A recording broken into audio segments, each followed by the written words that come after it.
नमस्कार मेरे प्यारे छात्रों। तो हमारे इसके पहले 2 पाठ हो गए हैं। आपने जो होमवर्क किया होगा बहुत बेहतर नहीं किया है तो करना बहुत ज़रूरी है, क्योंकि हम आगे बढ़ते जा रहे हैं और आपको एक साथ होमवर्क करना पड़ेगा। इसमें कुछ विराम चिन्ह आए हैं। एक ऐसा भी प्रश्न आया है दूसरे पाठ में कि विराम चिन्हों का प्रयोग करके वाक्य पुनः लिखने हैं, और फिर उसके नीचे ही एक प्रश्न ये आया है कि आपको 12-15 वाक्यों में परिचित बनाना है विराम चिन्हों का इस्तेमाल करके। विराम चिन्ह सब मैंने आपको लिखा दिए हैं, और अगर कहीं कोई दिक्कत है तो आप पूछ लीजिएगा। विराम चिन्हों के नाम नहीं लिखने हैं आपको, विराम चिन्हों से परिपूर्ण ऐसा एक परिच्छेद लिखकर आपको बनाना है। और तो कुछ अलग इसमें ग्रामर नहीं आया है, ठीक है। तो आगे का पाठ आज का हमारा है वहारे हमदर्द। अब हमदर्द यानी होता है सहानुभूति। कभी कभी क्या होता है हमारे जीवन में एक आध दुर्घटना हो जाती है, तो उस दुर्घटना ऐसी भी हो सकती है कि हमें उसके कारण अस्पताल में भर्ती होना पड़ सकता है।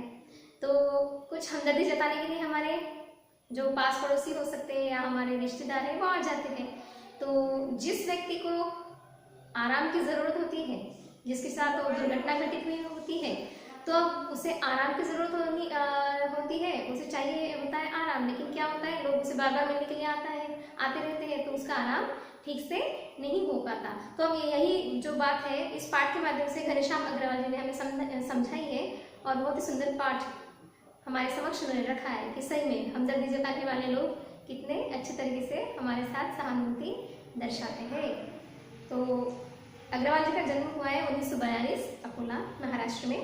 घनश्याम अग्रवाल जी की रुचि अध्ययन काल से ही लेखन में विकसित हुई है। अपने आसपास की प्रत्येक स्थिति या घटना में हास्य ढूंढकर उसे धारदार व्यंग्य में ढालना आपके लेखन की विशेषता है। अब धारदार व्यंग्य यानी होता है ताना मारना या गूढ़ अर्थ बताना छोटे से शब्द में। मतलब क्या होता है कि व्यंग्य अगर किया जाए, और यहाँ पे हास्य व्यंग्य कहा है, इसलिए क्या होगा कि एक आध बात किसी व्यक्ति को सच्चाई अगर हमें बतानी है, तो जब हम किसी को सच्चाई बोलते हैं तो उसे बड़ी कड़वाहट लगती महसूस होती है, और सच जो होता है वो कड़वा होता ही है। तो सच भी बोलना है, उसे सच बात भी बतानी है, और उसे बुरा भी नहीं लगना चाहिए, तो उसे हास्य व्यंग्य कहेंगे। व्यंग्य तो ही, ताना तो कसा ही है उस पर, लेकिन किस प्रकार से, हंसी के या मजाक के तरीके से, और सच्चाई भी बयान भी, उसे बुरा भी नहीं लगा। तो उन्होंने ऐसे कुछ जो भी घटनाएं उनके आसपास हुई है, उन घटनाओं को उन्होंने बड़े मार्मिक और अच्छे ढंग से हास्य व्यंग्यात्मक तरीके से लोगों के समक्ष प्रस्तुत किया है। प्रमुख कृतियां हैं हंसी, घर के आईने, ये जो है हास्य व्यंग्य है। आजादी की धूम, आई एम सॉरी, ये जो है ये हास्य कविता संग्रह है। अपने सपने, ये जो है ये लघु कथा संग्रह है। अब इस गद्य में क्या दिया है, थोड़ा सा सारांश हमें लेखक ने बताया। प्रस्तुत हास्य व्यंग्य निबंध में लेखक ने दुर्घटना के माध्यम से विनोद को बड़े ही रोचक ढंग से व्यक्त किया है। दुर्घटना घटित हुई है तो उसे बड़ी ही विनोदी तरीके से, मजाकिया तरीके से हमारे समक्ष प्रस्तुत किया है। हमदर्दी भी कभी कभी किस तरह पीड़ादायी बन जाती है, यह बहुत ही सुंदर तरीके से दर्शाया है। तो अब हमदर्दी किस तरीके से पीड़ादायी बनी है लेखक के लिए हम पढ़ेंगे। उस दिन जब मैं पूंजीवादी और समाजवादी अर्थव्यवस्था पर भाषण सुनकर आ रहा था, तो सामने एक कार आ रही थी। अब यहाँ पे पूंजीवादी आया है और समाजवादी।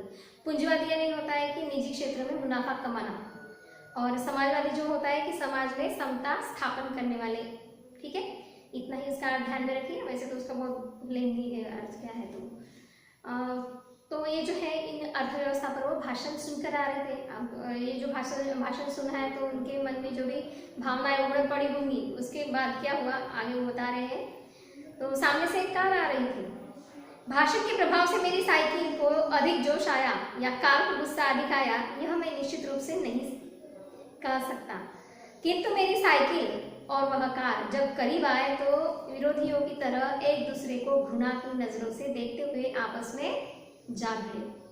अब भाषण का असर था, क्योंकि पूंजीवादी और समाजवादी पर भाषण सुनकर आए थे, यानी एक ऐसी ग्रुप है कि वो बहुत धनी है, और एक ऐसा है कि समाज के लिए कार्य करता है। तो उनके मन में जो भाषण सुनने के बाद हलचल मची हुई थी, तो सामने से कार आ रही थी, यानी धनी व्यक्ति, और लेखक के पास थी साइकिल। तो पहले ही भाषण के कारण उनके मन में जो असर हुआ है वो यहाँ पर नजर आया। यहाँ पर क्या हुआ है, कार और साइकिल में भिड़ंत हो गई, और क्या हुआ है फिर लेखक के साथ दुर्घटना घटी है। जब करीब आए तो विरोधियों की तरह एक दूसरे को घृणा की नजरों से देखते हुए आपस में जा भिड़े। मैंने खामखा पूंजीवादी और समाजवादी के झगड़े में टांग अड़ाई। टांग अड़ाना यानी यहाँ पर एक मुहावरा आया है, बाधा डालना। फिजूल में ही लेखक पड़ गए इन दोनों के बीच में और अपना ही नुकसान करवा लिया। फलस्वरूप मेरे टांग टूट गई। वो तो सुना ही था क्योंकि कार से भिड़े थे। दुर्घटना के बाद आज भी इंसानियत कायम है। यह सिद्ध करने के लिए कुछ लोग मेरी तरफ दौड़े। अब दुर्घटना घटी है तो वहाँ पर जो लोग होंगे उन्हें इंसानियत कायम रखने के लिए, मतलब उनकी सहायता करने के लिए कुछ लोग उनकी तरफ दौड़े। आँख खुली तो मैंने अपने आप को एक बिस्तर पर पाया। अब देखिए, इतना मैंने जो परिचित पढ़ा है, एक ही परिचित में कई विराम चिन्ह आए हैं और अव्यय भी आए हैं जो मैं आपको पहले ही पढ़ा चुकी हूँ। वो ढूंढकर आपको लिखने हैं कि कौन कौन से अव्यय आए हैं और कौन कौन से विराम चिन्ह आए हैं। इर्द गिर्द कुछ परिचित अपरिचित चेहरे खड़े थे। इर्द गिर्द यानी आसपास, परिचित पहचान वाले, अपरिचित जिनको नहीं पहचानते। आँख खुलते ही उनके चेहरों पर उत्सुकता की लहर दौड़ गई क्योंकि उन लेखक को होश आया था। मैंने कराहते हुए पूछा, मैं कहाँ हूँ? कराना, जब दर्द के बाद आवाज निकलती है तो कराना कहते हैं उसे। आप सार्वजनिक अस्पताल के प्राइवेट वार्ड में हैं। सार्वजनिक अस्पताल उसके प्राइवेट वार्ड में है। आपका एक्सीडेंट हो गया था, सिर्फ पैर का ही फ्रैक्चर हुआ है। देखिए, जो कहानी है हास्यात्मक तरीके से कही गई है। तो जिसने किसने कहा कि सिर्फ पैर का ही फ्रैक्चर हुआ है, मतलब पता नहीं इंसान और क्या कहना चाहता था उनके साथ। अब घबराने की कोई बात नहीं। एक चेहरा इतनी तेजी से जवाब देता है, लगता है मेरे होश आने तक वह इसीलिए रुका रहा। तो हो सकता है कि वो गाड़ी वाला भी हो और उसने उनकी सहायता की हो। अब मैं अपनी टांग की ओर देखता हूँ। मेरी एक टांग अपनी जगह पर सही सलामत थी और दूसरी टांग रेत की थैली के सहारे एक स्टैंड पर लटक रही थी। जिस तरीके से टांग टूट जाए तो प्लास्टर वगैरह लगा के उसे ऊपर लटकाया जाता है, उस तरीके से उनकी वो टांग ऊपर लटकी हुई उन्हें नजर आई। मेरे दिमाग में एक नए मुहावरे का जन्म हुआ। लेखक है, मुहावरा उनके दिमाग में आ गया, टांग का टूटना। इसका अर्थ उन्होंने स्वयं ही दे दिया, यानी सार्वजनिक अस्पताल में कुछ दिन रहना। टांग का टूटना है सार्वजनिक अस्पताल में कुछ दिन रहना, ये लेखक के अनुसार उसका मुहावरे का अर्थ है।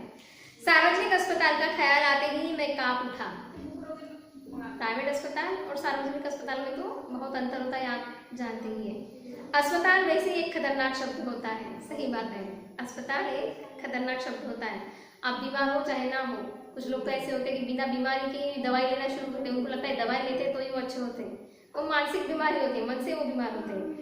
तो ये अस्पताल एक खतरनाक शब्द है और डॉक्टर तो चाहता ही है कि कोई बकरा है और उसे वो किस तरीके से जान में फंसाए। और अब सभी डॉक्टर नहीं होंगे, सबको नहीं कहना चाहूँगी मैं, लेकिन कुछ डॉक्टर तो ऐसे ही होते हैं कि उनकी डॉक्टरी जो पेशा है चलता रहे आगे। तो लेखक को जो अस्पताल शब्द है बड़ा ही खतरनाक शब्द लगता है। फिर यदि उसके साथ सार्वजनिक शब्द चिपका हो तो समझे आत्मा का परमात्मा से मिलन। यानी ये बात जो बताई गई है कि सार्वजनिक अस्पताल में क्या क्या दिक्कतें आती है, वहाँ पर क्या तकलीफ होती है, इसके शायद लेखक को अच्छा अनुभव है, इसलिए वो कह रहे हैं कि अगर सार्वजनिक अस्पताल है तो मतलब समझ जाइए कि आत्मा का परमात्मा से मिलन। यानी हो सकता है कि मृत्यु भी समक्ष नजर आए, ऐसा महसूस होता है। अब मुझे यूं लगा कि मेरे टांग टूटना मात्र एक घटना है और सार्वजनिक अस्पताल में भर्ती होना दुर्घटना। टांग टूटी एक घटना ही समझ रहे हैं, लेकिन सार्वजनिक अस्पताल में भर्ती होना लेखक के मायने में वो क्या है, दुर्घटना है, बहुत बड़ी दुर्घटना, बहुत बड़ी समस्या उनके लिए। ठीक है, टांग टूटती है और वो प्राइवेट अस्पताल में तो कोई दिक्कत नहीं होती, लेकिन सार्वजनिक अस्पताल हो तो लेखक के समक्ष बहुत बड़ा प्रश्न चिन्ह। और जो अनुभव उनके होंगे उसके आधार पर उन्होंने कहा है कि वो दुर्घटना है सार्वजनिक अस्पताल में भर्ती होना। टांग से ज्यादा फिक्र मुझे उन लोगों की हुई जो हमदर्दी जताने मुझसे मिलने आएंगे। अब लेखक है, उनके परिचित लोग बहुत से होंगे, उनके दोस्त रिश्तेदार बहुत ज़्यादा होंगे, तो उन्हें समझ में आया कि कुछ हुआ। तो जिस तरीके से लेखक भी उनके दोस्तों से रिश्तेदारों से मिलने के लिए जाते होंगे हमदर्दी जताने के लिए, वैसे अब लेखक को भी मिलने वाले आने वाले हैं। ये मिलने जुलने वाले कई बार इतने अधिक आते हैं और कभी कभी इतना परेशान करते हैं कि मरीज का आराम हराम हो जाता है। सही बात है, मरीज को जब जब आराम की जरूरत होती है, उसे आँख का अगर लग जाए तो तुरंत कोई ना कोई आता ही रहता है, फिर से वो कोशिश करता है, फिर से कोई ना कोई वहाँ पर हाजिर हो ही जाता है, तो आराम हराम ही हो जाता है। जिसकी मर्जी को खास जरूरत होती है, जिसकी मरीज को खास जरूरत होती है, किसकी जरूरत होती है मरीज को? आराम की जरूरत होती है, लेकिन उन्हें क्या होता है, बार बार उसमें दिक्कत आती रहती है। जनरल वार्ड का तो एक नियम होता है कि आप मरीज को एक निश्चित समय पर आकर ही तकलीफ दें, मिले नहीं, लेखक का कहना है तकलीफ दे। सही बात है, जब इंसान ऐसी बुरी हालत में है, उससे मिलने के लिए कोई लोग आते हैं तो सबसे पहले उनका सवाल क्या होता है कि कैसे हो। अब दिख रहा है ना व्यक्ति कैसा है, फिर भी सवाल होता है कि कैसे हो, तो तकलीफ देना ही हो गया, ये तकलीफ देने के लिए आते हैं, ऐसे लेखक के अनुसार है, तकलीफ दे सकते हैं। किंतु प्राइवेट वार्ड यह तो एक खुला निमंत्रण है कि हे मेरे परिचितों, रिश्तेदारों, मित्रों, आओ, जब भी चाहे आओ, चाहे जितनी देर रुको, समय का कोई बंधन नहीं, अपने सारे बदले लेने का यही वक्त है। मतलब लेखक भी जहाँ जहाँ गए होंगे, जिसको हमदर्दी जताने के लिए गए होंगे, तो हो सकता है उनके मन में जो भी भावनाएं होंगी उस व्यक्ति के प्रति, हो सकता है कि उनको किसी कभी कभी ऐसा लगता है कि अच्छा वो इसके साथ ऐसा ही हुआ, तो अब उस पर हमदर्दी जताने के लिए उसके पास अगर जाएंगे तो सोचिए उसके साथ वो किस तरीके से बातें करेंगे, और बार बार जाएंगे कि इसको ठीक से आराम ना मिले, ऐसा भी हो सकता है। अपने सारे बदले, इसलिए लेखक ने कहा है कि अपने सारे बदले लेने का यही वक्त है। बदले का बदला और हमदर्दी की हमदर्दी। मिलने वालों का ख्याल आते ही मुझे लगा मेरी दूसरी टांग ही टूट गई। तो देखिए हमदर्दी ये पाठ बहुत ही अच्छा है, और इसके माध्यम से लेखक ने बहुत ही सुंदर सी कल्पनाओं की जो है हमारे समक्ष रखी है। यहाँ तक आपके ज़रूर समझ में आया होगा, कोई दिक्कत है तो मुझे पूछिएगा। आज इतना ही, कल मैं इसके आगे का पढ़ाऊंगी। धन्यवाद।